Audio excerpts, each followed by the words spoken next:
أعوذ بالله السميع العليم من الشيطان الرجيم. بسم الله الرحمن الرحيم. الحمد لله الذي بنعمته تتم الصالحات، والصلاة والسلام على حبيبه محمد الأمين صاحب المعجزات، وعلى آله وأصحابه والذين سلكوا سبيله ونهجوا منهجه واستنوا بسنته إلى يوم الدين. أما بعد. mo kí gbogbo ẹ̀yin tèmi nínú Ọlọ́run, ẹ̀yin ọmọ ìyá lọ́kùnrin lóbìnrin, gbogbo ẹ̀yin alájọṣe nínú Islam, gbogbo ẹ̀yin olólùfẹ́ nínú iman. Assalamu alaikum wa rahmatullahi wa barakatuh. Orí Ọlọ́run tí ò ní tán láíláí, ajẹ́njẹ́ tán orí rẹ̀ àti àlàáfíà rẹ̀ àti fọkànbalẹ̀ látọ̀dọ̀ Ọlọ́run kó máa bá yín gbé, kó bẹ́mi náà gbé, kó máa ṣẹ lérí wa tọmọtọmọ, kó ṣẹ lérí wa tayátayá àti tọkọtọkọ náà, kódà àwọn òbí wa kí àlùbáríkà náà kárí gbogbo wọn àti gbogbo àwọn tó ṣe wá lóore. Akíra wa káàbọ̀ sí orí ètò wa, ètò yín, ètò ethics marriage, àwọn ìwà ọmọlúàbí tí Islam fẹ́ kí ó wà nínú ìbálòpọ̀ wa lọ́kọ-láya, èyí tí a mú wá sí etí ìgbọ́ ara wa láti ọ̀sẹ̀ mélòó kan sẹ́yìn. À ń bẹ Ọlọ́run kó fi ṣe wá láǹfààní láyé, kó jẹ́ ó wúlò fún wa tó bá dijọ́ ìgbéǹde. Àwọn ẹ̀kọ́ tá a bá mọ́ mú bẹ̀ kó máa tàn mọ́lẹ̀ sínú ọkàn wa, kó máa tàn mọ́lẹ̀ sínú ìgbésí ayé wa, káyé wa ó máa dọ̀tun. A ṣe bẹ́ẹ̀ nítorí kó lè jẹ́ ìwúlò fún gbogbo àwọn tán palẹ̀ mọ́ láti márì, àtàwọn tán ti wà ń bẹ̀ already tí ilé wọn ò fọkànbalẹ̀, àtàwọn tí wọ́n fọkànbalẹ̀ náà tí wọ́n fẹ́ kí èṣù ó ráyè láàrin wọn. Ọ̀dọ̀ mọ́mọ́ wa àfáàgbà al-Imam Al-Ghazzali tí ó ní tírà Ihya Ulumuddin, ọ̀dọ̀ rẹ̀ láti mú àwọn ọgbọ́n náà wá. À ń fẹ́ lójú, à ń yọ kúrò ńbẹ̀, à ń fi kún nínú tírà rẹ̀ Ihya Ulumuddin, kitabu Adab al-Nikah, níbẹ̀ láti mú wá. Àwọn èyí tó kù tí Imam Al-Ghazzali fẹ́ tún sọ fún wa lẹ́yìn tó ti sọ àwọn ìran obìnrin tó ṣèwọ̀ láti fẹ́, àwọn ìran márìjì tó ṣèwọ̀ láti fẹ́, tó ti sọ fún wa tán. Ó wá fẹ́ sọ fún wa àwọn al-khisalu al-mutayyibatu lil-aish allati la budda min mura'atiha fil mar'ah. Tí yẹn bá fẹ́ select obìnrin, àwọn nǹkan kan tí yẹn gbọdọ̀ tún dì mẹ́rù, àwọn èyí ṣe dandandan pé ẹ̀sìn ó ṣe léwọ̀ pé kó fẹ́rù obìnrin báyìí, kó fẹ́rù obìnrin báyìí, gẹ́gẹ́ bá ṣe kà wá sẹ́yìn. Àwọn èyí tó kù tá fẹ́ kà nísìn, àwọn èyí tí ó máyè rẹ̀ dáa ni, àwọn èyí tí ó mú inú ilé rẹ̀ tí ó mú dùn, tí wọn náà mọ̀ pé ó ń gbégbé sí ayé ayọ̀ láti chúùsì obìnrin àbí láti chúùsì ọkọ. Ọ̀rọ̀ alákọ̀ọ́kọ́ tó ju gbogbo nǹkan lọ ni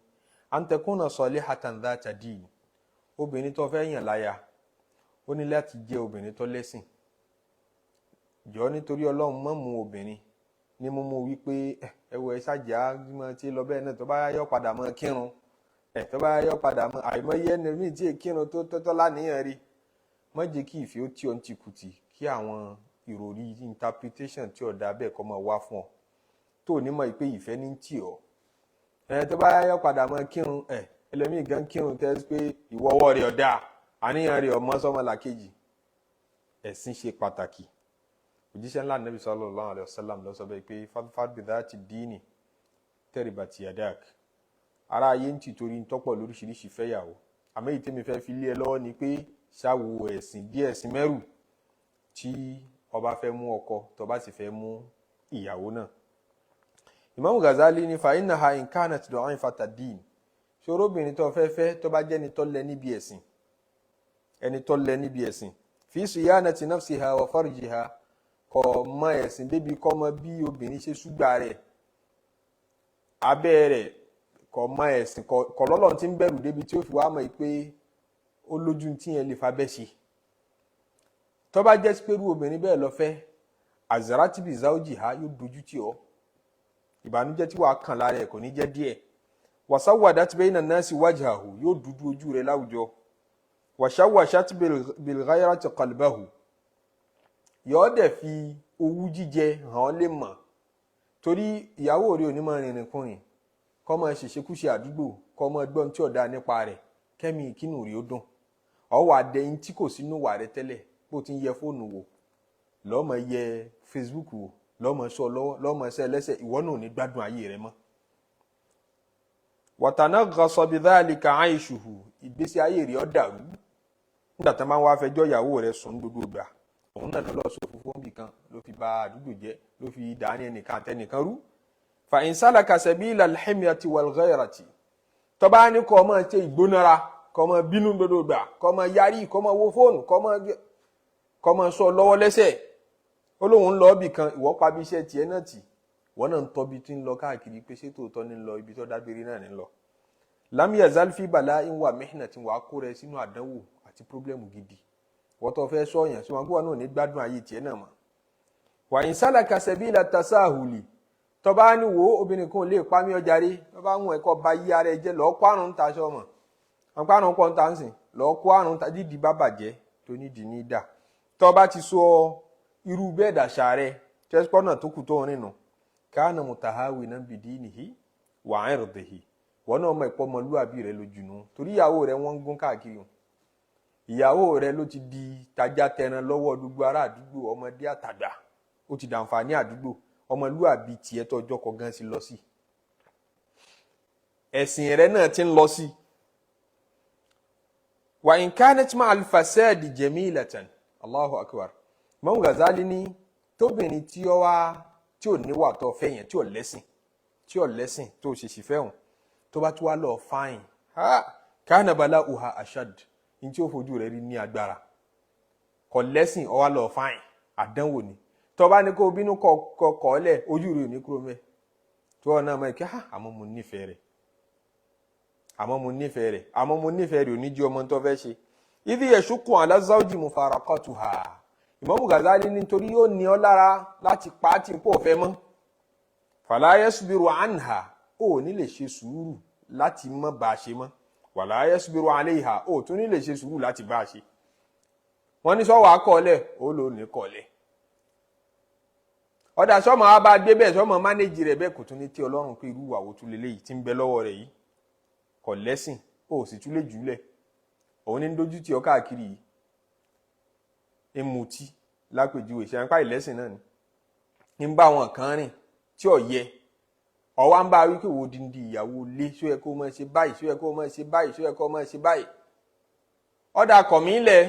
tí n bá ti tí ọlọ́run jẹ́ máa lọ lé wa ò tún jí ó lọ lé wọn tòró nífẹ̀ẹ́ ó yóò fẹ́ Imam Al-Ghazzali ní àgbà àdánwò nù ìyẹn ló fà tí arákùnrin kan ó wá bá Nabi sallallahu alayhi wa sallam irú àdánwò yẹn kan ó ní inna limra'atan ó ní ànábì mo lóbìnrin kan lé la taruddu yada lamisin bẹ́gbẹ̀rún ọkùnrin fọwọ́ra lára kò mọ bí wọ́n ti ń ṣe nóò òwe ọ̀rọ̀ lọ́pàá fún ànábì sallallahu alayhi wa sallam ó ní la taruddu yada lamisin ẹnikẹ́ni tó bá fọwọ́ kàn lára báyìí kò mọ bí yẹn ṣe ń ṣe ẹ̀ka yìí ẹnikẹ́ni náà ló lè fọwọ́ kàn lára ìyẹn ni pé free access ni fún anybody àwọn kan ní ń pòwe pé ìyàwó òun ń rìn nìkùnrin ló ń ṣe ṣìná àwọn kan ní ń pòwe fún Ànábì sallallahu alaihi wasallam ní pé náà ìyàwó òun kò jóbìnrin kan tó ní ìwọ̀ lára gbogbo ọkùnrin náà ní mọ́ bá dọ̀wẹ́kẹ́ kódà bọ́kùnrin bá kọjá tọkùnrin orí òun ni ó tún pè wọ́n kí bọ́dá kínní kí wá ní tàwọn ni àyè bínú mi rí ní àyè náà tí wọ́n pẹ́ rí mi ní ló jẹ́ ń pè yín kí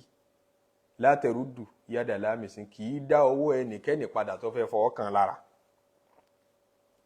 irú àdánwò tó kàn mínú ànábì sallallahu alaihi wasallam wọn là ànábì ní tọ́líkà tó bá ti jẹ́ kóbìnrin tí ò lẹ́sìn báyẹn ọkọ ọlẹ̀ ní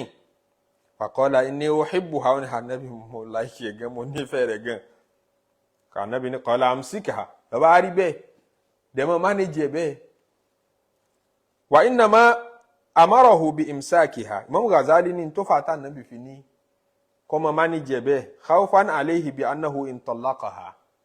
ànábì ń páyà ìpín tó bá lọ kọ̀ọ̀lẹ̀ àtibá àhá nafsahu ojú rẹ̀ tún ní kúrò ń bẹ́ wà fásádà huwa aidan ma'aha yọ wà fakọ́ ẹ sí pé ẹ̀sìn ọ̀padà jábọ́ mọ́kùnrin yìí náà lọ́wọ́ àdánwò ni obìnrin tí ò lẹ́sìn tó bá tún lọ lẹ́wà kún àìlẹ́sìn rẹ̀ nímọ̀ sí kẹ́yìn dànù ni àbí kẹ́ mọ́ mánéjì ẹ̀ bẹ́ẹ̀ ó ṣe pàtàkì láti bẹ̀rẹ̀ ọjọ́ tẹ́ bá fẹ́ select obìnrin tóbìnrin náà bá fẹ́ choose ọkùnrin láti fẹ́ ẹ̀sìn ní number 1 torí tó bá ṣèṣì wo ẹwà kó tó wo ẹ̀sìn tẹ́wà bá pè ọ́ sírìn tí ẹwà rẹ̀ bá pè ọ́ sírìn tó bá ti torí bọ ìrìn yẹn tán ò ní fẹ́ padà sẹ́yìn torí ẹ̀sìn mọ́ ọmọ àárò pé díẹ̀díẹ̀ náà la máa change ẹ̀ yọ padà máa kírun yọ padà lóòótọ́ nǹkan kò ní easy bẹ́ẹ̀ mọ́ láti change tó bá ti tọrùn bọ́ so láti bẹ̀rẹ̀ pẹ̀pẹ̀ ẹ̀sìn ni ọkọ́kọ́ wò kó tó wo ẹwà kó tó wo dúdú nǹkan mi. ó ní wà in kanat fasidata dini bistihlaki malihi àìlẹ́sìn lè má jẹ́ nítorí ṣìnà ó lè jẹ́ nítorí bóyá ó ní nà á pa lọ́wọ́ obìnrin kan ní tó wà extravagant tó bá dé irú iná owó ọkọ náà kùnà àwọn bí wájihin akhara bọ́nà míì náà bí a mú tí ń ṣe nǹkan míì tí ọ̀tọ̀ náà tí kò bẹ́sìn mọ́ lam yazali al-aishu mushawwashan ma'ahu wọn náà ní gbádùn ṣẹ̀mí rẹ̀ pẹ̀lú ẹ̀ fa in sakat tó bá ní kọ́ dákẹ́ kọ́ ọmọ wòran walam yunkir tó takò kọ́ ọmọ gbógun tí ń ṣe tí ọ̀bẹ́sìn mọ́ kana sharikan fil ma'siyah ẹ̀ẹ́dẹ̀ ọmọ gbèsè ni torí orí abẹ́rù lè rẹ ní ti ń ṣe lọ bó ló ṣe dákẹ́ obìnrin tí ó gbàwẹ̀ Ramadan ìyàwó lè rí ọgbàwẹ̀ Ramadan ìyàwó orí ilé rẹ̀ ìyàwó tó fẹ́ sílé ń bú mọ̀mọ́ tó bí ńlá lì bàbá rẹ̀ ọyàn àwọn ẹbí rẹ̀ lódì ń gbé ń bá wọn ṣọ̀tá ìyàwó tiẹ̀ ṣẹ́mọ̀ pé àwọn ìwà yẹn ìbínú Ọlọ́run fi mọ́ tẹ̀lé yẹn ni kò ní dùn mọ́ ọkọ jẹ́ pé ìyàwó tiẹ̀ ní ìbínú Ọlọ́run tẹ̀lé káàkiri àbọ́kọ́tọ̀ wa ti ń jẹ́ baálé lérí rẹ̀ ìwọ́n gbàwẹ̀ Ramadan baálé rí ọgbàwẹ̀ ìmutí lọ́sàn Ramadan ń ṣe gbogbo wà tí ọ̀dà yọmọ bà ọ́nú jẹ́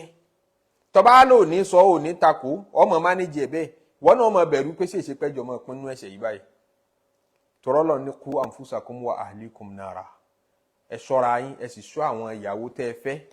ẹ ṣọ́ àwọn ẹbí yín kúrò níbi naran iná Ọlọ́run ọba ìyà Ọlọ́run ọba wa in ankara wa khasam tọba ní nígbà nínú ilé ìyá àmọ̀ta lọ́kọ àmọ̀ta níyàwó npọ́ máa wà lábẹ́rù ilé tèmi ò ní kírun wọn bí ọrẹ npọ́ máa wá mu tí wọn láyé kò ní ṣẹlẹ̀ bẹ́ẹ̀ tọba lọ́mọ ìjà tàná gọ́sọ̀lọ́ ọmọ wọn náà mọ ìpèsè ẹ̀mí rẹ ìdí wàhálà ìdí fìtínà ló ti ń lò ẹ máa fi gbogbo ojoojúmọ́ jà ẹ máa parí ìjà ni walihadha balagha nabiyyu sallallahu alayhi wa sallam ìyẹn lọ́fà tá ànábì fi ń tẹnumọ́rọ̀ lérí ọ̀rọ̀ ẹ̀sìn ń pe fa alayka bidhati din èyí tó bá ti lẹ́sìn ni kó mú lọ́kọ ni kó mú níyàwó tẹ́rìbàtì yadak so ẹ̀sìn ní number 1 tó yẹ ká wò ṣé dodo yìí tí Imam Al-Ghazzali sọ yìí àwọn tó ń discuss ẹ̀sìn nípasẹ̀ pé wọ́n ti assume pé gbogbo yẹn ló ní ìmánì àwọn nǹkan míì tó kù lẹ́sẹ̀ lẹ́yìn ìmánì làwọn ń sọ yìí ṣẹ́rí tá a bá délẹ̀ Yorùbá tiwa tá a wá sínú context tiwantiwa á tún máa sọ̀rọ̀ obìnrin tí ń ṣoògùn àdánwò ni ọmọ ìyá mi tó bá rí obìnrin tó nígbàgbọ́ nù àgbà kìíní yà á lò ó àwa máa fi rárá àwa jílágbó kan òru àwa jòkó lórí odó àwọn gbólóyìn láwa pè tó bá ti bá rú obìnrin bẹ́ẹ̀ pàdé kó bàtà rẹ̀ ńlẹ̀ kó gbọ́n báyìí kó wá mú eré gidi mọ́ sọ pé ọ fẹ́ dúró sọmọkùnrin ibi tó bá lè láti bọ́ ọmọkùnrin o mọ́ tan rẹ̀ jẹ́ o torí pé kódà bó bá lóun pàtì jẹ́ lókè ìgbà tí ìgbàgbọ́ rẹ̀ ò bá ti yí padà tí àtúnṣe yẹn wá láti inú transformer lọ́hùn àtúnṣe ìgbàgbọ́ sórí níjọ́ tí ó bá kan ìṣòro lára rẹ̀ ẹ̀ẹ́dẹ̀ lè mọ́ gbé papọ̀ kẹ́ fi gbogbo ìgbà rẹ̀ ẹ̀ mọ́ fáwọn àkókò kan jà ẹ pláàni ìjà mọ́rin àjò yín nítorí pé ní tí a bá ti lè mójú kúrò ń bẹ́ àmọ́ mójútó ni ìjà kò ní yé ṣẹlẹ̀ láàrin lọ́kọláya ẹ pláàni ẹ̀ pé bó láṣẹ mọ́ jà tọ́ra ní láti jà ìgbà tẹ́ ẹ bá fẹ́ jà yẹn sórí ìgbàgbọ́ ńlọ́kù tí kálukú ọmọ rìsọ́ọ̀tì sí níjọ́ tí nǹkan kan bá ń dà láàmú lọ́kàn àbó bá rí bànújẹ́ tó bá jára rẹ ló ti rí bànújẹ́ yóò easy fáwọn kan láti sọ fún pé gba kínní ìkọ́ máa lò ó ojú rí ọ̀fẹ́ gbélé mọ́nù ó dàpọ̀ tí lóbìnrin kan ta ti ń tẹ̀lé káàkiri fi kínní ìsojú abẹ́ wọn fi ra ojú abẹ́ nígbà tó bá fẹ́ bá láṣepọ̀ ọwọ́ wàhálà nígbà tí ìyàwó ilé rẹ bá ti ń lo nǹkan mọ́ lára nínú ilé àtiwá látù oògùn fẹ́ lànàbí sàlám fi ń lọgun rẹ̀ fáwọn obìnrin wọ́n yára ronú kàn án nígbà tí wọ́n bá ti rí kọ́kọ́ àwọn fẹ́ mọ́ wo bòmíì wọ́n yára fúnra wọn mọ̀ràn yìí pé ọmọ dọ́gbọ́n kọ́ mọ́ lo kínní yìí kò ní jẹ́ ọmọ wo bòmíì wọ́n nìkan ní ọmọ fẹ́ràn tí Yorùbá ń pè ní àdódùn àwọn Haúsá máa pè ní káyámátá àwọn ẹrù tá a dì fóbìnrin lọ lé ọkọ wọn a máa di ẹrù àjẹgàn fóbìnrin lọ lé ọkọ ńjọ́ ní pé ń lọ lé ọkọ kán má bàa yàn jẹ lọ́hùn, wọ́n ní ìyá ọkọ rẹ̀ burú, wọ́n ní ìyálé rẹ̀ burú, láti lè fi ṣàánú ẹ̀ wọ́n ó di ẹrù àjẹmọ́, wọ́n ó di ẹrù nǹkan kí nǹkan mọ́, òun náà ó délé ọkọ yóò dà pa àpátápá àrá síbẹ̀ tí ó burú. fadfar bidha ti di obìnrin tó bá lẹ́sìn tí kò mọ nǹkan mi ìjọlọ́ lọ, tínú rẹ̀ bá bàjẹ́ pin Ọlọ́run nìkan ni, tẹ́rù bá bà á pin tí ẹrù bójó délẹ̀ sí i lára Ọlọ́run nìkan ni, kò mọ ilé ẹnìkan má sì ní kọ́ ká lọ kò rẹ́dì torí wọn tọ́ bẹ́ẹ̀. àmọ́ ìyá tó bí ó ti wádìí, bàbá tó bí ó ti wádìí, wọn láwọn náà ń tójú bọlé sá fún ọmọrú àwọn ẹni bẹ́ẹ̀ torí tí wọ́n gbé lọ́mọ lọ́nu níjọ́ tọ́mọ bá ti kàn ṣòro lára rẹ̀ àbọ̀ kan tí ó dùn mọ́ nílé ọkọ, ìmọ̀ràn tí wọ́n mọ̀ fún un ní pé ọ̀gbà kínní ìkọ́ máa lò gbọ́sẹ̀ yìí kọ́ máa fi wẹ̀ wá sí gbẹ́rẹ́ yìí. obìnrin tó bá ti rí i pé ó nígbàgbọ́ nurú nǹkan bẹ́ẹ̀ sá. ẹ wọ ọ̀pọ̀lọpọ̀ ilé ti polygamous family tí ara ayé ń sá fún lé ní pé ilé polygamy ilé orogún ilé ogún ni, kí ló sọ ọ́ dogun. tó bá yẹ sí pé ká jà ká pariwo mọ́ra ẹni láàárọ̀ lọ́sàn-án lálẹ́ nìkan ní ń bẹ nílé olórogún ni kò bá fúyẹ́, èyí náà bá ti pariwo mọ́ra tán kálukú ń lọ sùn nù, wọn bá lura wọn lẹ́yìn lúlù kálukú ń lọ sùn, kálukú ó sì fomi gbóná babi tí ó bá wúlá rẹ̀. kì í mọ bẹ́ẹ̀ nínú lọ́pọ̀lọpọ̀ gbà torí ìyáálé ò lẹ́sìn, ìyàwó náà lẹ́sìn. níbi àìlẹ́sìn ló ti jẹ́ wọ́n mọ kí ló yẹ kóhun ó ṣe. ó dà pé wọ́n níyàwó òun rin àwọn ìrìn kan, ẹ̀mẹ́jì kèmí náà dúró, àwọn kan fún mọ̀ràn, ìwọ náà tètè dìde lérí ọ̀rọ̀ àwọn ọmọ tiẹ̀ náà, kọ́kọ́ rẹ má bàa di ọ́ gbé. yọ wàá bẹ̀rẹ̀ sí ni máa ṣáájò káàkiri, àájò kí tòun wọn má bàa gbé nílé ọkọ.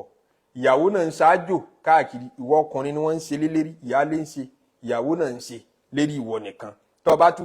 fẹ́ wọn tán pé mẹ́tẹ̀ẹ̀ta ń ṣoògùn lérí ìwọ nìkan. ọ̀wá ni wọ́n ti dáwọ́ jọ sí ọ lára, ọwọ́ ti pàdé sára rẹ̀. bóòlù ṣe fẹ́ gbádùn ayé rẹ̀,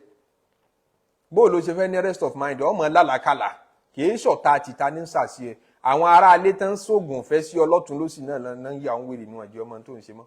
ó dé yàrá ìyàwó kan ò ní lè pàfọ́ọ̀mù mọ́, wọ́n ti ṣe é débẹ̀. àbí kọ́ wọ yàrá ìyàwó kan kọ́ ọmọ ẹ̀kọ́ gbàgbé ara ẹ̀ síbẹ̀ kí kálukú máa rí ọlá láì ní làákàyè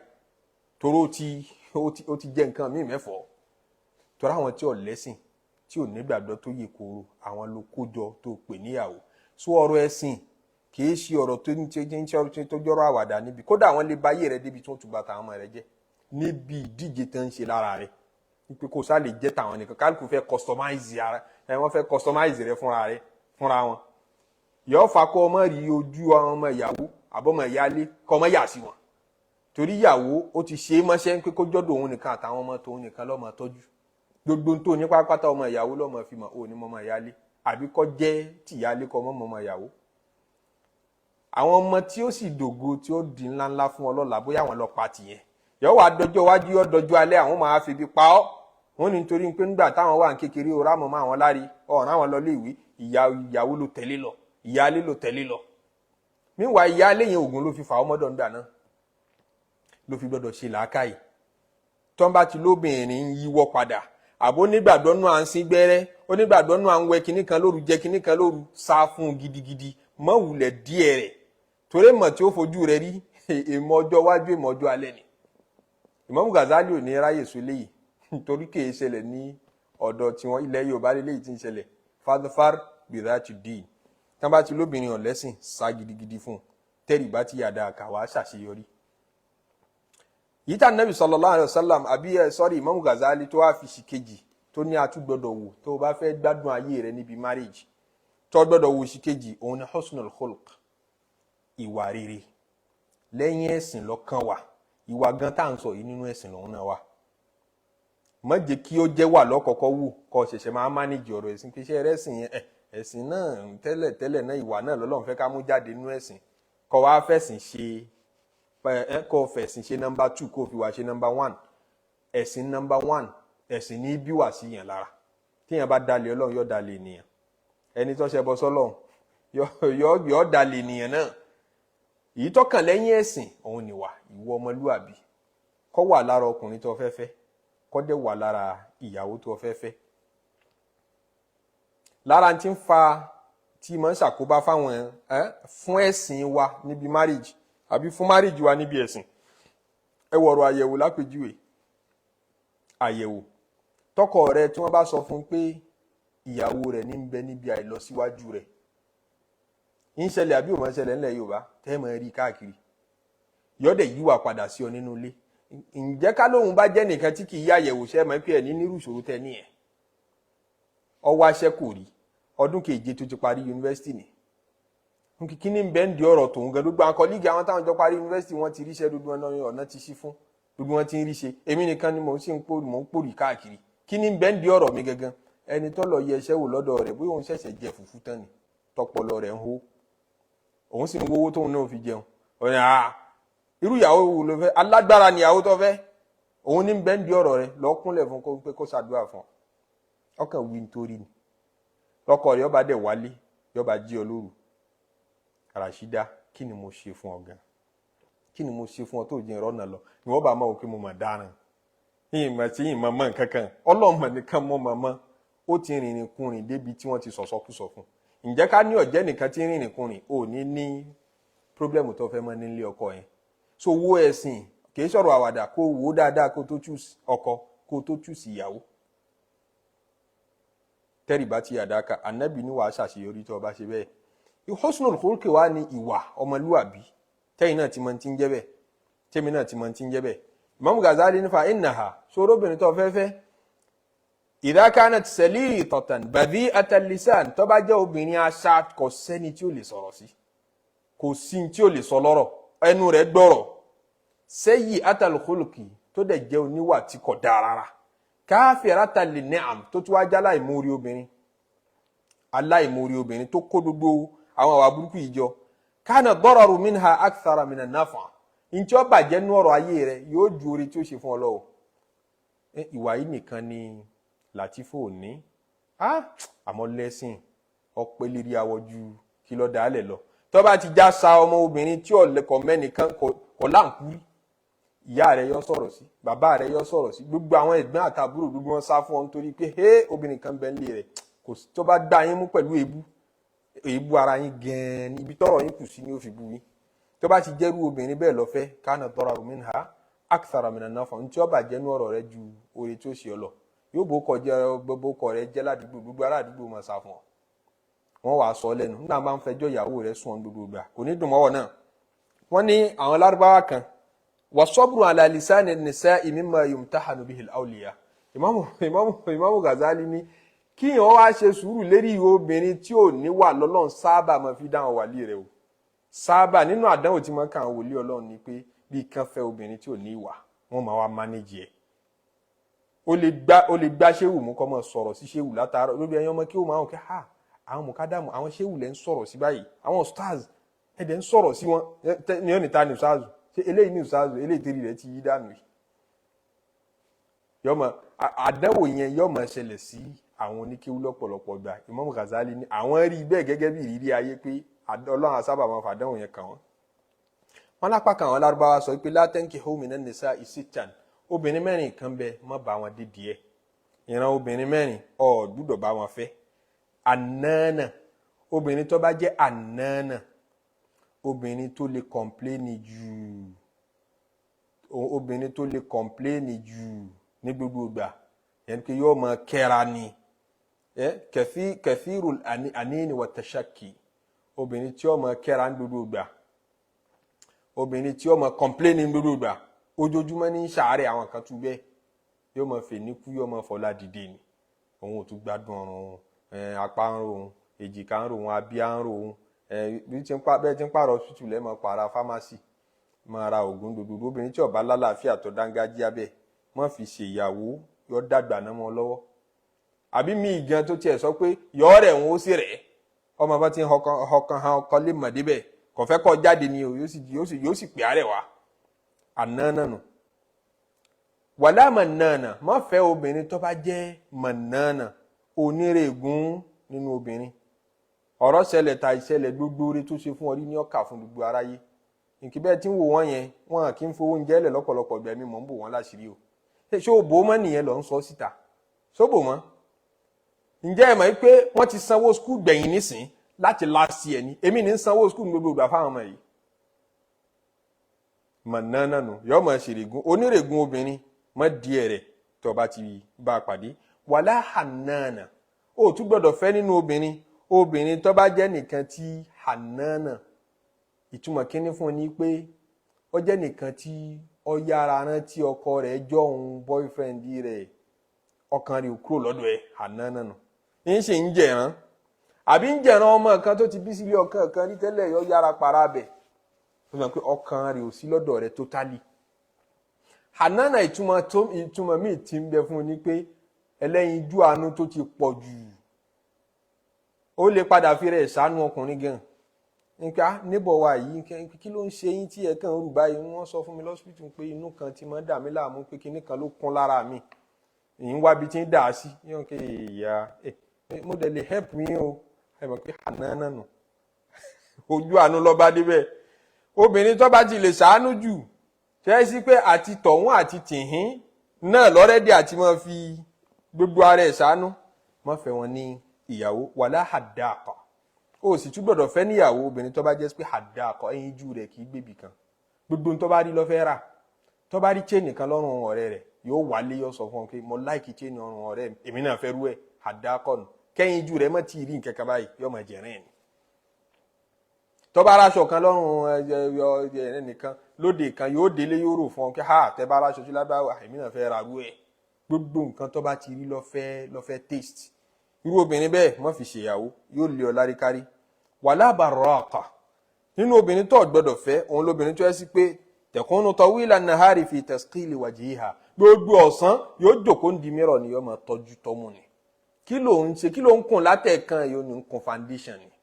tó bá ṣe foundation tó ń gbẹ́ bó ló ti wá ṣe construction yóò ṣe foundation yóò ṣe construction yóò wá ṣe decking tó bá ṣe decking tán yóò wá rúfu ẹ̀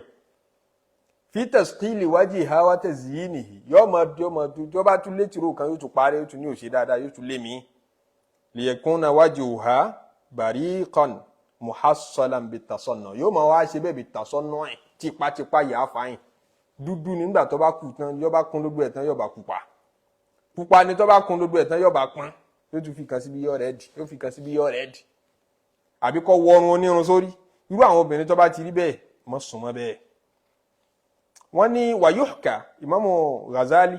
ó gba ìkáyà wá pé nínú ìtàn tí wọ́n gbà wá anna Sa'ih al-Azadi arákùnrin kan tí máa ṣe rìn àjò káàkiri ará ìdílé Azad laqiya Ilyas alayhi salam lọ́dọ̀ àwọn tán gbà pé ànábì Ilyas sì kù láyé tán sì gbà pé inú igbó wọn máa bá pàdé káàkiri wọn lárákùnrin tí máa ṣe rìn àjò yìí ó bá ànábì Ilyas pàdé nínú igbó fi siyahatihi fa amarahu bitazwiji òun ń sin lọ́hùn nínú igbó ni Ilyas wá sọ fún kí lọ́ọ́ bọ́ síta lọ́ọ́ fẹ́ yàwó kí ló ń bá káàkiri wọn náà ha wà ní tabatuli ó ní yéé ṣe ìjọsìn ká lọ tirẹ ní mọ́nú gbóhùn kí ìní mari mọ́ bọ́ sí gbòòrò kọ lọ́ọ́ mari wọn nígbà tó wá fẹ́ mọ́ lọ́wọ́ sọ fún pé jẹ́ ń júwèé bó ṣe chúùsì ìyàwó fún ọ òun ni pé látẹ́ǹkì arba'an ìran obìnrin mẹ́rin kan bẹ mọ́fẹ́ níyàwó al-mukhtalia obìnrin tí ń bá ń request fún divorce ó ti kúrò nílé ọkọ kan bó ló ṣe kúrò ńbẹ̀ wọ́n lóhun náà ló kúrò ńbẹ̀ fún rẹ̀ òun ló bínú kó ẹrù kúrò ó tún lọ lé ọkọ míì fún rẹ̀ náà ló tún bínú kó ẹrù kúrò èyí ṣe tó ẹ́ pé òun ní ń kọ àwọn ọkọ kalẹ̀ káàkiri bẹ́ẹ̀ obìnrin tó bá ti gbọ́ pé fún rẹ̀ ní ṣírù káàkiri ilé ọkọ láti ilé ọkọ kan sí ilé ọkọ míì sá fún wọn lóbìnrin mọ́ díẹ̀ wọn. ẹlẹ́ẹ̀kejì obìnrin tó gbọ́dọ̀ fẹ́ alimubaria obìnrin tí máa fi gágbága pẹ̀lú àwọn obìnrin ẹgbẹ́ rẹ̀ ó raṣọ kan lọ́rùn ládájá ó fẹ́ wọlú ẹ̀ ó rí góòdì kan ó fẹ́ rarú ẹ̀ ọkọ ládájá ra mọ́tò fún èmi náà nídìí mọ́tò mi yìí ti pẹ́ jù ó yẹ kẹ́ ti rí níwẹ̀ níjó náà wọ́n sì rà fún wọn ṣe rà lọ́dún méjì sẹ́yìn ní ó yẹ kẹ́ ti rà mí fún mi. obìnrin tó bá ti jẹ́ mùbáríà ń wo àwọn ẹgbẹ́ rẹ̀ kan sáré ń wago alágo sáré mọ́fẹ́ níyàwó yọ́dọ̀ láàmú. wàláhìr obìnrin tán bá láṣẹ́wó ni mọ́ débẹ̀ ń pẹ́ ó ti wá lóhùn òṣìṣẹ́ yẹn mọ́ lóhùn òṣìṣẹ́ yẹn mọ́ ó dẹ̀ ṣọ́ ìpé wà ká lẹ́nu obìnrin tó bá ti jẹ́ sí pé gẹ́gẹ́ bá Al-Qur'ani sí ń kọ́ alámùtẹ́kìdáàtì àdáàna obìnrin tán mọ́ lọ́rẹ̀ ọkùnrin ẹ má dọ́dọ̀ wọn o tẹ́ bá débẹ̀ nítójú yín bá ẹ faramọ́ mọ́ complain if anybody. wà náà ṣízù àti obìnrin tó ti nà ṣáza obìnrin tí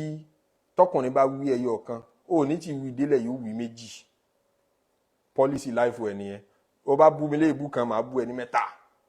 bí ìyá rẹ̀ bá bú mi léèbú méjì máa bú wọn ní márùn yóò bọ̀ dọ́gba irú àwọn obìnrin tó bá ti rí bẹ́ẹ̀ mọ́ bá wọn ràn dọ́dọ̀ wọn. Wọ́n ní Ìlíyásù ní sọ bẹ́ẹ̀ fún Asayul Azadi tí ó bá pàdé. Wọ́n ní Imam Ali radiyallahu ta'ala anhu wọ́n lóun náà sọ pé sharu khisali rijali khairu khisali nisa. Àwọn ọ̀wà kan bẹ tọkùnrin bá ní lára orí burúkú ní lára ọkùnrin kò ní, àmọ́ tóbìnrin bá láwọn ọ̀wà yẹn ó yẹ kóbìnrin ó ní.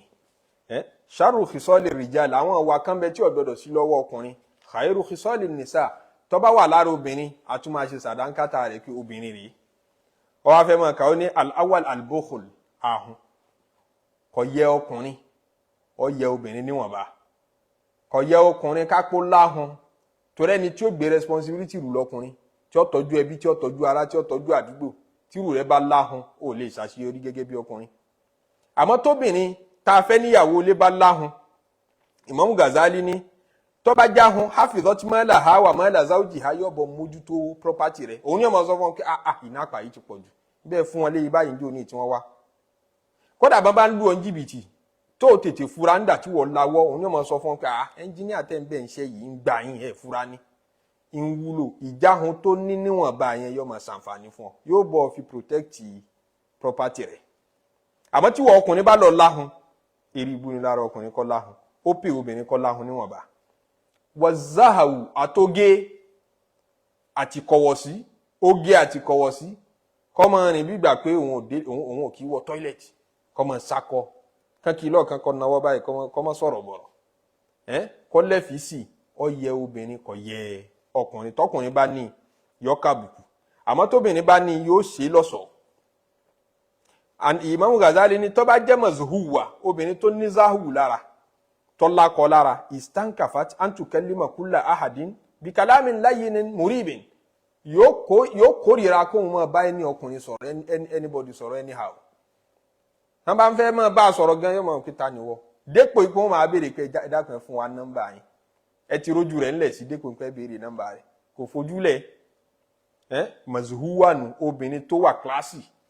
obìnrin tí ó pákéjì rẹ̀ dáadáa. Kò yẹ kọkùnrin orí bí afẹ́ kọkùnrin ó níwà rẹ̀ lẹ́kọ́ ní tẹríba, afẹ́ kóbìnrin ó pákéjì rẹ̀ kó má jẹ́ ní àrífín àwọn ọkùnrin.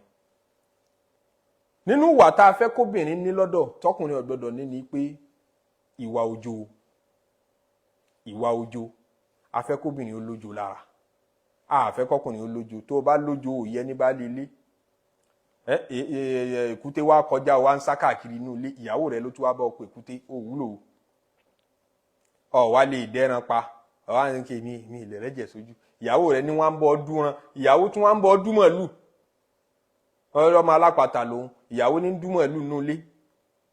Ọ wá jòkó gbọ́dọ̀ rí ṣinṣin sójú ọmọ sá káàkiri. Kò yẹ ọkùnrin, ó yẹ obìnrin. Afẹ́ kóbìnrin ó lójó lára. Nǹkan ẹ jáde sáré pàdé mi ní ẹ̀gbẹ́ ilé níbọ̀ kan ní ọwá gba kí n káàhìn lè jáde wò yìí o. Níbo ni kí n sọ fún bàbá alágbájá pé mo lọ, ó lójó lára nìyẹn. Tóbìnrin bá lójó lára, Imam Al-Ghazzali ní fariqat min kulli shay'in, yóò mọ bẹ̀rù gbogbo nǹkan. Falam takhruj min baytiha, kò ní kàn mọ́ jáde nílé anyhow. Wattaqat mawadi'a tuham, dódó bí tán lè fura sí tó lè dé tún máa fura sí ní pé rìnrìnkùnrin kò ní lè débẹ̀. Khifatan min zawjiha, tó bẹ̀rù ọkọ. Àmọ́ obìnrin tó bá gbóyà, tọkọ rẹ̀ tí wá lójó, inú ilé wọn ní balance. Imam Al-Ghazzali fi yẹn kọ́ alẹ́kọ̀ọ́ ìwà ọmọlúwàbí tó yẹ kó wà lára obìnrin, tó yẹ kó wà lára ọkùnrin tá a bá fẹ́ make choice ìyàwó. Ẹlẹ́ẹ̀kẹta tí Imam Al-Ghazzali tún kà fún wa, òun ni husnul wajh. Ká wá ẹ̀sìn, ká wá ìwà, kò pé ká má wá kóbìnrin ọ fáyìn o. Má fẹ́ ìyàwó tí ó bá fáyìn yóò padà dùn ọ́. Torí o lówó lọ́lé ní tó bá padà ní owó, wọ́n lọ́mọ sí o. Ọmọ sí wọ́n ní torí pé ìyàwó rẹ̀ ẹwà rẹ̀ ò níwọ̀n mọ́. Gbà yẹn lọ padà discover pé irú kí ni mo fẹ́ yìí nítorí Ọlọ́run. Ọmọ àti báyìí, kí ló rí ibi tí ń wò ní, meanwhile ibi tẹ́yìn ijú wà ní, ojú rí ọ balance. Ọkàn fẹ́ kan bákan pé ìtagbára rẹ̀ ká, ó wẹwà ó wo kan, wọ́n bọ̀ mú ìyàwó kalẹ̀ ń lu yín ni. Wọ́n pé wọ́n bọ̀ wá àti bọ́ rí kan, ó sì lọ́lé èsì lọ́sọ igi bẹ́ẹ̀, ẹ wá manage ẹ̀. Tó bá ní òní dáa fún ọ, tó bá padà dáa fún ọ, tó bá lè gbéyàwó rẹ̀ jáde láwùjọ àwọn ọ̀rẹ́ rẹ̀ ńkọ́. So purpose gbogbo á fi marry ọ̀tọ̀ọ̀tọ̀ kò jọra. Àmọ́ tó bá mọ̀ yìí pé purpose adùn, ìgbádùn wà nù tó fẹ́ fi marry, kì í ṣe pé ó kàn fẹ́ bímọ lásán. kì í ṣe pé o kàn fẹ́ fobìnrin sin lọ́run lásán. tó bá yẹ pé adùn bẹ nínú purpose tó fẹ́ fi marry, then make sure pé o choose obìnrin tó fine. wọ́n ní anabi sallallahu alayhi wa sallam òun ló sọ pé idha awqa Allahu fi nafsi ahadikum min imra'atin shay'a, ẹnikẹ́ni tọ́lọ́run bá fi sí lọ́kàn nù yín pé obìnrin tí ń lọ yẹn òun mi kí n fẹ́, falyanzur ilayha, a ní ọyẹ́ wo obìnrin olóbìnrin wò kú wò. Ọlọ́run ní káwọ ọkùnrin ọrẹ júnlẹ̀ kóbìnrin náà rẹ júnlẹ̀, kò túmọ̀ yìí pé tó bá ti fẹ́ marry kọ́ mọ́ wò ó ànábì náà ní sọ bẹ́ẹ̀ o, fa innahu ahara an yudama baynahuma, nítorí yẹn ni ó jẹ́ kí àjọṣepọ̀ yín kalẹ̀. mọ́ra ọjà òkùnkùn mọ́ lọ mọ́jà nínú òkùnkùn, tó bá mú délé tán ó lè padà ń pẹ́ ìmọ̀ ìpérú tí mo mú nì ẹ̀yìn oníṣe padà sí mọ́, ìyàwó kejì ti bẹ̀rẹ̀ sí ní mọ́ lóòdù nìyẹn. nítorí sọ ẹlòmíì dà ń sáré níyàwó kejì kò ju pé alákọ̀ọ́kọ́ kọ̀ farabalẹ̀, ó ti lọ gbé egun eléegun tán, ó gbé egun tí ọ̀tẹ́ lọ́bọ̀ egun màálù ló gbé ni àbí egun ewúrẹ́, ó gbé e tán kó tó àwọn pé irú kí n máa fẹ́ yìí nítorí Ọlọ́run, kò pẹ́ kó jìnnà ó bẹ̀rẹ̀ sí ní mọ́ ronú ìyàwó kejì. so ànábì ní ẹ ṣe nọ́dọ́rà, ẹ wo ń tẹ́ fẹ́ fẹ́, kóbìnrin ó worú ọkùnrin tó fẹ́ fẹ́, kọkùnrin náà ó worú obìnrin tí ó fẹ́ fẹ́. ìyapẹnu wà láàrin àwọn àfọ mímọ́ Islam lérí déédéé bó láwàá wò, torí wíwò yìí nìsín àwọn ibìkan bẹ àgbọ́dọ̀ wò òhò ní lára obìnrin, kò fàsìkò kan tọ́ láti wo bẹ̀. Islam sì tún ní ká tún wò, ànábì yọ̀ǹda fún wa pé tó bá ti di marriage o ẹ wò, níbo déédéé gbèdéke wa ní ká wò dé, níbo ní ká wò gangan. so kò lójútùú láàrin àwọn àfọ mímọ́, àmọ́ ọ̀pọ̀lọpọ̀ wọn fẹnu kò sí pé àwọn bí tí èsì òhò náà ló wò. wo ọwọ́, látara ọwọ́ tó bá ní làákàyè ó lè fi ọwọ́ júwe tó pọ̀ lára, ó lè ṣe torí irú àwọn àsìkò báyìí analogy máa ń ṣe pàtàkì. kìyàsù lè àwòlá àti kìyàsù tẹ́síwíyà àti kìyàsù lè àdìná, kìyà gbogbo mọ̀fàhímù usulu fíkì ló lò ń bẹ̀, nígbà tọwọ́ fi rí báyìí bó ṣe súnmọ́ ká pórí nì, tó bá sì má parí báyẹn pọnlọ apá bí ó ṣe rí nì, tó bá mú yẹn náà rí bẹ́ẹ̀ ó súnmọ́ pé ẹsì pé bára ṣe rí nì. ọmọ wa ya àwòrán tí ọ̀pọ̀ lọ nínú máìndì ọ̀sàbùrú nírú àsìkò òun ọ̀tọ̀ fún ọbẹ̀ ó wà natural. kó o sì wo ẹsẹ̀, kó o sì wo ojú, kó o wo face, kó o wo ọwọ́ báyìí, ọrùn ọwọ́, kó o wo ẹsẹ̀. àwọn àfọ mímọ̀ kan ní kó wo mọ̀ wá dẹ́hùn láhàmì, ó gba àwọn ibi tí ẹran tọkùnrin ń wá, ibi tí máa wà ọ̀tọ̀ fún lásìkò náà kó wò. yẹn ni pé bóyá o jẹ́ nìkan tó bùkátà kóbìnrin ọláyà, ọkàn fẹ́ mọ̀ náà ni déédéé ó dà pé ó ní ìtọ́pọ̀ níbẹ̀, tóbìnrin yẹn náà bá tàn ẹ́ jẹ pẹ̀lú tí ń tán kíní tán fi ń kó ọmú tán máa wọ̀ sáyà, tán bá ti tàn ẹ́ jẹ wọ one chance ni ẹ̀ ọ́. ní àsìkò bẹ́ẹ̀ akórira fóbìnrin kó máa fi nǹkan kún ẹ̀ṣọ́ ara ẹ̀, bóyá kó máa fi irun kúrun, kó máa fi gbogbo kíní ẹ̀ náà ní Islam fi gbégi dínà àwọn nǹkan bẹ́ẹ̀, nítorí pé yóò máa fa ẹ̀tànjẹ nínú yóò máa bí ẹ̀tànjẹ nínú ọ̀rọ̀ ẹwà. wọ́n ní Sayyidina Umar radiyallahu ta'ala anhu ó mú bàbá kan ó lù, bàbá yẹn ti dàgbà ó ti nírun funfun, kí wọ́n lù lélẹ́rí, ẹ mọ ohun tó ṣe o, ọlọ mari ọlọ fẹ́yàwó. ìgbà tó wá fẹ́yàwó irun gbọ̀n rẹ̀ ti funfun, òun náà tí wàá mọ̀ pé òun ò ní rí ìyàwó bọ̀rọ̀, ta ni ó fìyàwó fún ẹni tí irun gbọ̀n rẹ̀ ti funfun? àwọn èèyàn ní fìyàwó fún bọ̀rọ̀, ó ti dàgbà. ọwọ́ àwọn kí lòun lè ṣe o, ló bá lọ dáì irun gbọ̀n yẹn, ó bá dáì ẹ̀ sí kọ́lọ̀ mi, ó wá ń sara pínpínpín káàkiri títí tó fi mari. nígbà tí ọ̀ṣà ṣe díẹ̀ yọ̀ṣà fọ irun gbọ̀n original colour jáde, gbà tó original colour jáde tárábìnrin yẹn rí báyìí pé òun wọ wàhálà, àti bàbá yìí ti dàgbà. ni ó bá lọ sọ fáwọn mọ̀lẹ́bí rẹ̀, àwọn bá nìṣó lọ́dọ̀ Sayyidina Umar radiyallahu ta'ala anhu pé bàbá yìí ni o, kí ló ṣe, ó fẹ́ wa lọ́mọ, irun gbọ̀n tó sì gbé wá ń jọ́ tá a fìyàwó fún irun gbọ̀n yìí kọ́ àmọ́ ipò ti dàgbà tó tó báyìí. Sayyidina Umar dá kúnlẹ̀, wọn lọ nà lẹ́gbàá pé ọ̀ ń tàn wọ́n nù, a fẹ́ gbogbo tí ọba jọmọ́ ẹ̀ tàn nípa wọ́n ti pè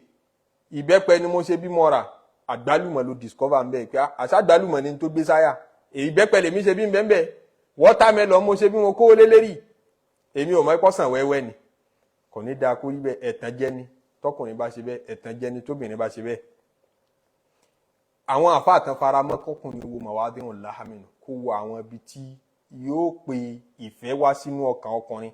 kóbìnrin náà worú bẹ́ẹ̀ lára ọkùnrin. wíwò tán wò kìí ṣe kó wo tẹ̀yìn aṣọ o, kó wò láti ta náà ni. wọ́n ní kò sáburú ń bẹ̀, wallahu a'lam. Imam Al-Ghazzali ó ní wal gururu yaqa'u fil jamali wal khuluq. Ṣé rí ẹ̀tànjẹ a máa wáyé púpọ̀ nípasẹ̀ ẹwà, a sì máa wáyé púpọ̀ nípasẹ̀ ìwà. Obìnrin àtọkùnrin náà a lè gbé ìwà kan wọ̀ fúngbà díẹ̀, mo fẹ́ fẹ́yàwó, ó máa ṣe bí ẹni tó lawọ́, wọn bí ọ́n ṣe ń pínkọ́ sẹ́ndì call card, ó máa sẹ́ndì credit, òun ṣe bí ìgbàpọ̀ lawọ́, bàbá ahun yálà ya ahun dẹ̀ ní ọ́ ń palẹ̀ mọ́ pé òkè kó ṣàfi wọlé náà, tó bá wọlé tán lòun wọ́n ṣẹ̀ṣẹ̀ wá mọ déédéé àgbákò tí ń gbọ́wọ́ rẹ̀, ó máa wù àbígbàpọ̀ nítẹríba, bígbàpọ̀ wà kẹrin lọ́wọ́ bẹ̀rẹ̀. Imam Al-Ghazzali ní ayé ń ṣerú ẹ̀ o, táwọn èèyàn máa gbé ìwà ẹ̀tànjẹ wọ̀, wọ́n sì mọ àbí ìwà ẹ̀tànjẹ àti ẹwà ẹ̀tànjẹ. Obìnrin tẹ́ ẹ̀ bá ti mọ pàtó ẹwà rẹ̀ tí ọmọ kun nǹkan sójú tí ọmọ kò ṣe ọjà òkùnkùn ni kò ṣe é fẹ́. Ló fi fàá tó ẹ́ pé àwọn Lárúbáwá láyé jọ̀hún wọ́n bá fẹ́ fẹ́yàwó, tí ọkùnrin bá fẹ́ fẹ́yàwó ó nídìí obìnrin ẹgbẹ́ obìnrin tí ó ràn ọ́ lọ́wọ́ láti bọ́ choose. Bóyá ẹnìkan nú ẹbí yín, bóyá màmá rẹ àbẹ́lòmíì ló gbé dìde, bóyá sísítà rẹ ń pé jọ obìnrin báyìí mo fẹ́ fẹ́, àbí mi tí ẹ̀ tí ìrí bá ń wá irú nǹkan tí ń wá ní ọ wà sọ specification rẹ fún òun, ní ọ̀wà bọ́ wá òun gẹ́gẹ́ bí obìnrin yọ ọmọ iṣẹ́ yẹn ṣe jù ọkùnrin lọ, torí òun ní access láti rí lára obìnrin ẹgbẹ́ rẹ̀ àwọn tí ọ̀tọ̀ nínú ṣẹ̀ríà fún wọ láti rí. Wọ́n ní nínú ibi tẹ́ máa ń ṣe ni pé wọ́n máa ń lọ sí hamamat, iléèwẹ̀. Nígbà náà dẹ̀ ni àwọn èèyàn kì í dá lẹ́yìn iléèwẹ̀ aládàáni tí kálukú ti máa wẹ̀, iléèwẹ̀ tí wọ́n ti máa wẹ̀ gangan àbí tẹ́ máa wẹ̀ fẹ́ lómi gan alápapọ̀ a máa wà tó jọ ń tà ń pè ní spa lénìí. Wọ́n lọ bẹ̀, àwọn obìnrin ọ̀ lọ bẹ̀. Ṣé ẹ̀mọ́ kóbìnrin tó bá máa kun nǹkan sójú tó bá máa iléèwẹ̀ yóò ti wẹ gbogbo ẹ̀ dànù. Wọ́n fẹ́ rí reality rẹ̀ gangan níbẹ̀. Wọ́n á lọ bọ̀ wò ó níbẹ̀ kí nígbà tó wẹ gbogbo ẹ̀ dànù tán bò ló ṣe rí. Torí ẹlòmíì bí ọ̀bọ ní òrì tó bá ti wẹ gbogbo kíní ẹ̀ dànù. Wọ́n á hàn kí àṣọ́bọ̀ láńgídò ni a fẹ́ kó lé lérí. Àǹtí rẹ̀ ó tètè já ọ sí pé kò sọ́nà ń bẹ ọmọ. Jáwá mi irú tó ń fẹ́ yẹn ọ̀tọ̀ ní òfò ọjọ́ kejì ọjà lélẹ́yìí ò gbọ́dọ̀ mélèyìí. Àwọn obìnrin náà lè mọ ẹsẹ̀ obìnrin ẹgbẹ́ wọn tọ̀ onídìí irú wọn tó bá ti di irú àsìkò selection bẹ́ẹ̀. Imam Al-Ghazzali ní ẹ̀tànjẹ a máa wà níbi ọ̀rọ̀ ẹwà gan, a sì máa wà níbi ọ̀rọ̀ ìwà. Obìnrin ọmọ wùwà tí èṣe wà rẹ̀ nígbà tẹ́ ń fẹ́ sọ́nà nítorí kẹ́ lè rò pọ̀ dáa, kẹ́ lè rò pọ̀ ọmọlúwàbí ni títí tí ó fi rídìí jòkó tí ó fi bímọ fún yín, ó ti máa ń kí ẹ̀kan lè lé wọn anyhow. Ni Imam Al-Ghazzali ní tó bá ti wá derú àsìkò bẹ́ẹ̀ onídìí ó mọ̀ràn, onídìí ẹ̀yà mi ńlá káyì, onídìí ọpọlọ kún ọpọlọ rẹ̀. Wala yustawsafu fi akhlaqiha wa jamaliha illa man huwa basirun sadiqun. Tó bá ti wá kan ìmọ̀ràn ẹni tí tó bá jẹ́ olórí pípé ni kó lò ó. Torí tó bá lọ lo ẹni tí kò nífẹ̀ẹ́ obìnrin yẹn, kò nífẹ̀ẹ́ rẹ̀, tó bá lọ dámọ̀ràn rẹ̀ ó gbàmọ̀ràn ká ó gbàmọ̀ràn ọ̀tá, òun ó dájú rẹ̀ kọ bòmí kí alábájá kì í sọmọlúwàbí, yóò wá bẹ̀rẹ̀ sí ni máa bàá jẹ́ fún ọ títí tí ìfẹ́ rẹ̀ ó fi kúrò lọ́kàn rẹ̀. Gbogbo tí sì ń sọ yín ò rí bẹ́ẹ̀. Àbí kó bẹ̀rẹ̀ sí ni máa yìn láyìnbóró fún ọ tí ó pàkéjì rẹ̀ fún ọ nítorí kó o lè ní interest, bóyá gbogbo tí ń wù yín ọ̀dẹ̀ rí bẹ́ẹ̀. A máa ṣẹlẹ̀ nípasẹ̀ ọkùnrin tá a fẹ́ fẹ́ àbóbìnrin tá a fẹ́ fẹ́. Ọba ti fẹ́ gbàmọ̀ràn ẹni tí ó fún ọ mọ̀ràn kó jẹ́ ẹni tó ẹ́ pé basirun ó rí náà rí ẹni tí ó fẹ́ fún ọ nímọ̀ràn pa rẹ̀ sọ́ọ̀dì kò tó dẹ̀ jólódodo èèyàn. Tẹ́lómi ò túnmọ̀ òun kí ajé mọ́jẹ̀ ń dání wọn mọ́jẹ̀ ń bà fẹ́ jẹ́. Torí kí níyẹn pẹ́ sọ ní dẹ́ni bí àwọn èèyàn máa ń sá fún àti ìṣìṣọ́ mẹ́. Àìmọye ìgbà làwọn èèyàn ó ti fún ọkọ nímọ̀ràn, ọkùnrin nímọ̀ràn àbí obìnrin nímọ̀ràn pé lágbájá tóun ló ń kọnu sí ẹ. Kí máa ń gbóbìnrin jùlẹ̀ ni o, má dá lóhun ìjọ ń fàájì ni o. Tó ẹ́ sí pé tó bá padà yá, wọ́n á padà pàdé ara wọn, fẹ́ra wọn. Tán bá yìí sí fẹ́ra wọn tán wọ́n padà sọ fúnra wọn lórí bẹ́ẹ̀dì pé lágbájá tiẹ̀ ní mọ́ gbà fún òun ní òjé ń tètè gbá. Òun ní òjé ń tètè mo ti fẹ́ kọnu sí ọtí pẹ́ lágbájá lónìí mọ́yàdọ̀ rẹ̀ pé kò sọ́nà ń bẹ̀. Wọ́n padà sọ fúnra wọn. Ẹni táwa ń sọ yìí bó sì jólódodo èèyàn yóò wà dẹni ibi. Àwọn èèyàn máa ń sá fún káwọn dirú bẹ́ẹ̀ láàrin ọkọ àtaya. Tẹ́ bá ti déwájú wọn lágbájá mọ fẹ́fẹ́ tóun sì mọ̀ pé òfò ọjọ́ kejì ọjà rẹ̀ yóò wà ẹni eré ni ẹ máàkì ara yín bí ẹ fìtì ara yín bí nítorí kò fẹ́ kẹ́ ẹ rí tòun rò. Ṣẹ̀rẹ́ níbẹ̀ oníjàmbá ni. Torí tá ń pè ní ìmọ̀ràn nínú Islam, Ànábì ní al-mu'tamanu al-mustasharu mu'taman, ẹni tá a bá fẹ́ béèrè mọ̀ràn lọ́wọ́ rẹ̀ pé fún mi mọ̀ràn àmánà ni. Ọ gbọ́dọ̀ lásìkò yẹn sọ pé wọ́n ní ká má sọ̀rọ̀ yẹn lẹ́yìn láì dáa, ó tọ́ fún ẹ láti sọ̀rọ̀ yẹn lẹ́yìn láì dáa lásìkò nígbà tó bá ti ní purọ́ mọ́ tó jẹ́ pé tí ń bẹ lára ẹ̀ náà lọ fẹ́ sọ. Arábìnrin kan wá bá Nabi sallallahu alaihi wasallam, wọ́n ń pè ní Fatimatu bintu Qais. Ọkùnrin méjì kọnu sí wọn fẹ́fẹ́, wọ́n ń pè ìkan jẹ́ Abul Jaham, ìkejì ń jẹ́ Muawiya. Àwọn méjì tó kọnu sí tí wọ́n fẹ́fẹ́ nìyẹn.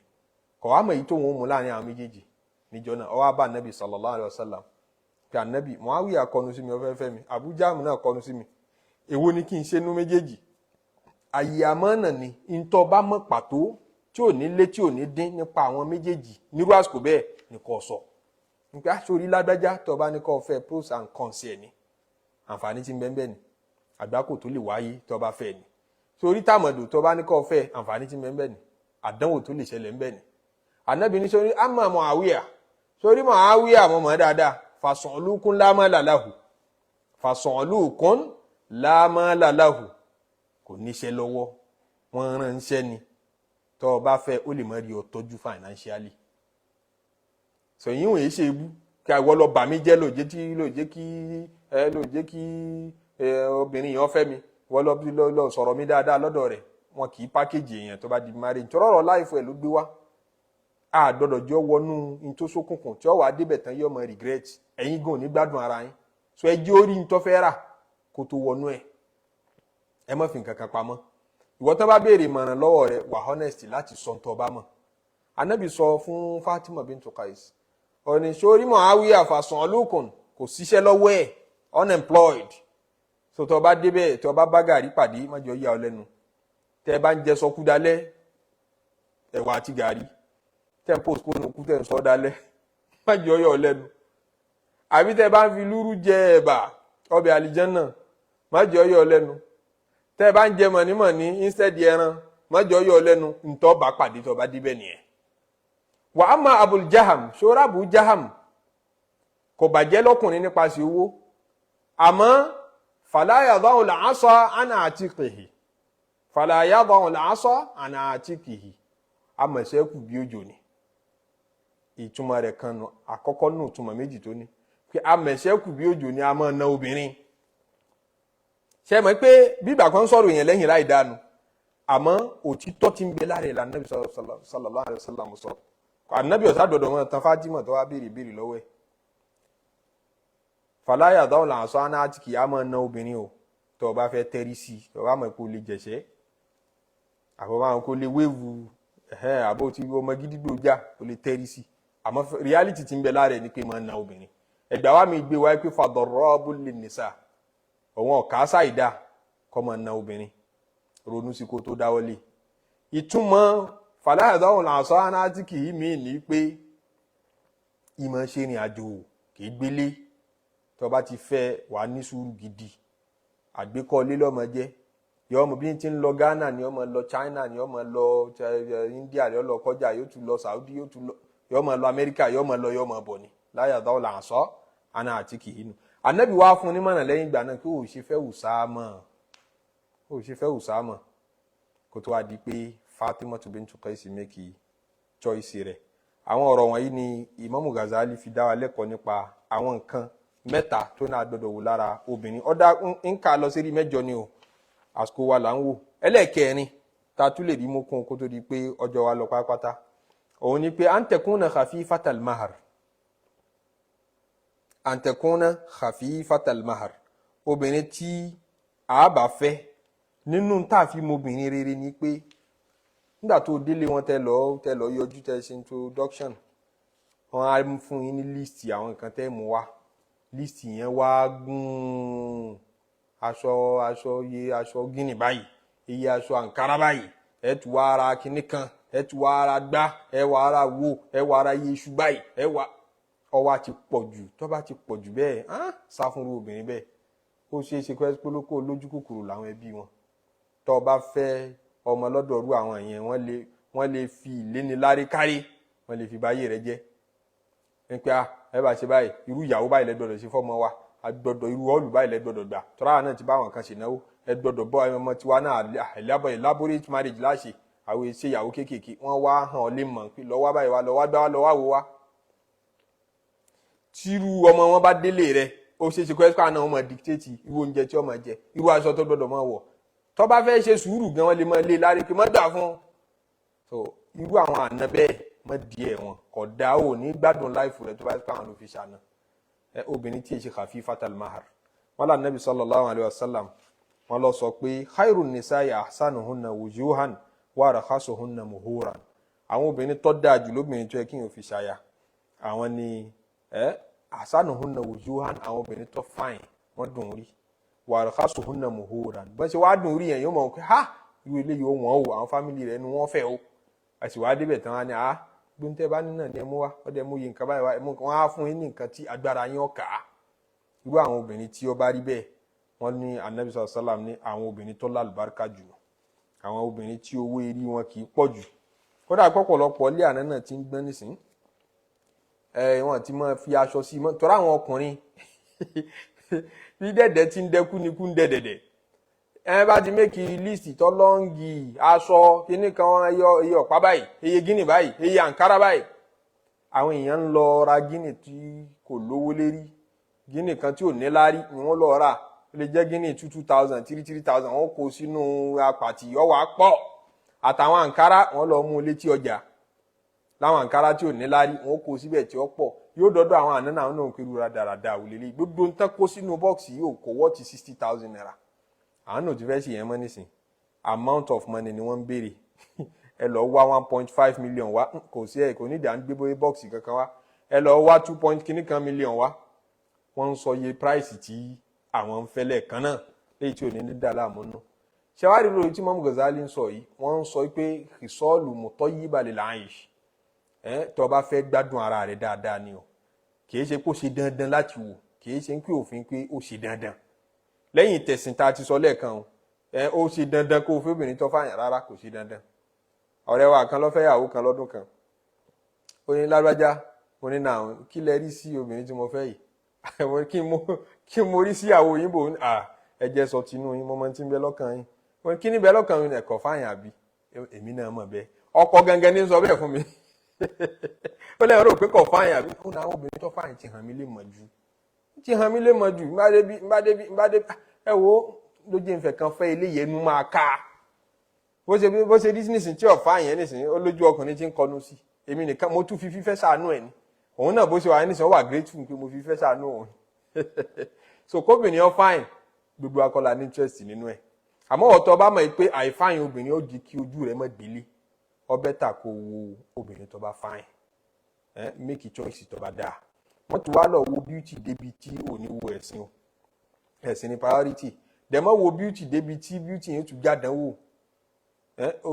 kò ní jẹ́wọ́ nìkan lọ́mọ dáa fẹ́ gbogbo àwọn ará ilé yín ní ọmọ dáa láàmú gbogbo ará àdúgbò tí kò tún ní sí security pẹ̀lú beauty yẹn torí nígbà tó fẹ́ obìnrin tó fáyìn tó bá wọn ọ̀ọ́dẹ̀ ní mọ́tò tó gbé sí nídìí torí social security mọ́tò náà wà nírú àwùjọ wa ní Nàìjíríà ó wà nínú tí ń secure obìnrin tí obìnrin tó rẹwà tó bẹ́ẹ̀ tí gbogbo ojú ń rí tí ń jojú ń gbèsè tó wá di pé ń rìn lẹ́sẹ̀ tí lẹ́bàá títì káàkiri nínú òjò ọkùnrin kan páàkì sí lẹ́gbẹ̀ẹ́ pé madam níbo lẹ́ ń lọ ẹjẹ́ help yín tó bá ń sára tí ń sọmọlúàbí tó bá ń jọ́ tó jò ń pa àbí tó rùn mú yóò mo ti pẹ́ nú òrùn ó ti pẹ́ nú gáràjì tí ìrí mọ́tò látẹ̀kẹ́ nìkan ní kóun ó lift mi yọ wọnú mọ́tò tó bá wọnú mọ́tò tó bá gba èsì sára lésì tí wò nílé ó ṣeéṣe kó sùn lọ bá sọ àmàdámà àti ẹjẹ níbo lẹ́ ń lọ abẹ́fẹ́ relax díẹ̀ wọn á padà gba nọ́mbà wọn á tún fún un lówó ndí ìyàwó rẹ̀ ndí ìyàwó bọ̀ díẹ̀díẹ̀ nù so tó o bá ti lè maintain beauty tó ń wá wọn ọ bẹ́tà kó o dúró ní déédéé sẹ́nu rẹ̀ ń déédéé síbi kó o dúró níbi agbára rẹ̀ bá mọ̀ ọlọ́mọṣáná wa lọ ẹnu wọn tá a sọ iná lọ́nà jẹ́ wúlò fún wa á tún mọ̀ tẹ̀síwájú lérí àwọn nǹkan mẹ́jọ tí Imam Al-Ghazzali mẹ́rin bẹ̀ láka yìí ọlọ́run jẹ́ wúlò fún wa ilé wa ọlọ́run jẹ́ ó dàrú ọ̀dẹ̀dẹ̀ wa ọlọ́run jẹ́ ó bàjẹ́ gbogbo àwọn tẹ́lẹ̀ ṣẹ̀fẹ́ mari ọlọ́run ìyàwó àlùbáríkà ọkọ àlùbáríkà ọlọ́run ṣá fún wa àwọn tí wọ́n ti ní ọlọ́run jẹ́ kí àárín wọn dàrú ṣètánì ti dalérú ṣètánì ti dọ̀nà rú ọlọ́run jẹ́ ọ̀ráyè lọ́dẹ̀dẹ̀ wa àwọn ọmọ tó wá fi kẹ́ wa ọlọ́run ṣá jí wọn lálùbáríkà sí wọn lọ́mọ rí sí wọn lọ́mọ dùnnú bẹ́ẹ̀ ni àwa tí àtúnbẹ lọ́wọ́n ọba náà pé kó yọ̀ǹda ọmọ àlùbáríkà fún wa kó yọ̀ǹda ọmọ dùnnú fún wa tó ti tó ti ṣe ọ̀rẹ́, ó ti ṣe marriage fún ọ̀rẹ́ di àwa ń béèrè ọmọ ọlọ́mọṣà, ọmọ àlùbáríkà, ọmọ ìdùnnú tí ó bá wa kalẹ̀, tí ó jọ ọmọ tí ó wúlò fún wa láyé àtàlùkìyàmọ̀, òun ni ọmọ ṣà fún wa. ọmọ tùnà àṣírí ọlọ́mọ fi ṣàdánwò wa, ọlá títóbi ọlọ́run, ọlá àánú ọlọ́run. subhana rabbika rabbil izzati amma yasifun wa salamun ala al-mursalin walhamdulillahi rabbil alamin.